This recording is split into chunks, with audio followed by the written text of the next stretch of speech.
জুলাই অভ্যুত্থানের ১ বছর হতে চলেছে। এই সময়ে দুটো দাবির কথা শোনা গেছে, নির্বাচন না হয় সংস্কার। এরই পরিপ্রেক্ষিতে ডক্টর ইউনূসের অন্তর্বর্তী সরকার কাজ শুরু করেন। তারা একদিকে সংস্কারের কাজ করছেন, আবার অন্যদিকে নির্বাচনের প্রস্তুতি নিচ্ছেন। এরই ধারাবাহিকতায় ডক্টর ইউনূসের নেতৃত্বাধীন অন্তর্বর্তী সরকার ডিসেম্বরের মধ্যে নির্বাচনের প্রস্তুতি নেওয়ার নির্দেশ দিয়েছেন। ৯ জুলাই ২০২৫ ফরেন সার্ভিস একাডেমিতে অনুষ্ঠিত এক সংবাদ সম্মেলনে এই নির্দেশ দেন ডক্টর ইউনূস। এমনটাই জানিয়েছে তার প্রেস সচিব। সেই সাথে তিনি নির্বাচনের জন্য আরও কি পদক্ষেপ নেওয়া হচ্ছে তাও জানিয়েছেন।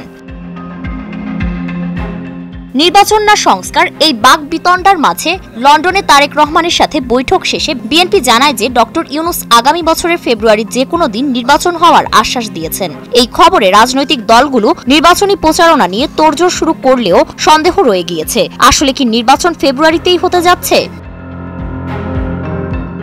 এই জল্পনার মাঝেই আগামী ডিসেম্বরের মধ্যে নির্বাচন আয়োজনের প্রস্তুতি নিতে নির্দেশ দিয়েছেন প্রধান উপদেষ্টা। আইন শৃঙ্খলা রক্ষাকারী বাহিনীকে প্রস্তুতি নেওয়ার নির্দেশ দিয়ে তিনি বলেন, ভোটের আগে যেন যে কোনো ধরনের অরাজকতা প্রতিহত করা যায় সে লক্ষ্যে তারা যেন কাজ করে যায়। তাছাড়া আইন শৃঙ্খলা রক্ষাকারী বাহিনীর সাথে নির্বাচনের পরবর্তী পরিস্থিতি যাতে ঠিক থাকে তা নিয়েও আলোচনা হয়েছে। এছাড়া নির্বাচনের আগে আইন শৃঙ্খলা বাহিনীর বিভিন্ন পদ পরিবর্তনের প্রসঙ্গ উঠে এসেছে। প্রধান উপদেষ্টার প্রেস সচিব শফিকুল আলম জানিয়েছেন, নির্বাচনকে ঘিরে ৮ লাখ আইন শৃঙ্খলা বাহিনী নিয়োজিত থাকবে। সুষ্ঠু নির্বাচনের জন্য আইন শৃঙ্খলা বাহিনীকে প্রশিক্ষণ সম্পন্ন করতে হবে। এছাড়া তাদেরকে আগামী মাসগুলোতে কঠোর হতে বলা হয়েছে।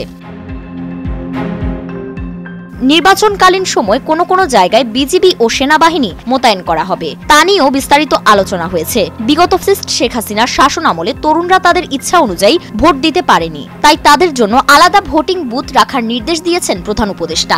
শফিকুল আলম আরও বলেন, আনুমানিক ৪৭,০০০ ভোট কেন্দ্রের মধ্যে ১৬,০০০ কেন্দ্র ঝুঁকিপূর্ণ অবস্থানে রয়েছে। তাই কিভাবে এগুলোতে নিরিবিলি ভোট গ্রহণ করা যায় এবং প্রতিটি কেন্দ্রকে কিভাবে সিসিটিভির আওতায় আনা যায় তার একটা নির্দেশনাও দেওয়া হয়েছে।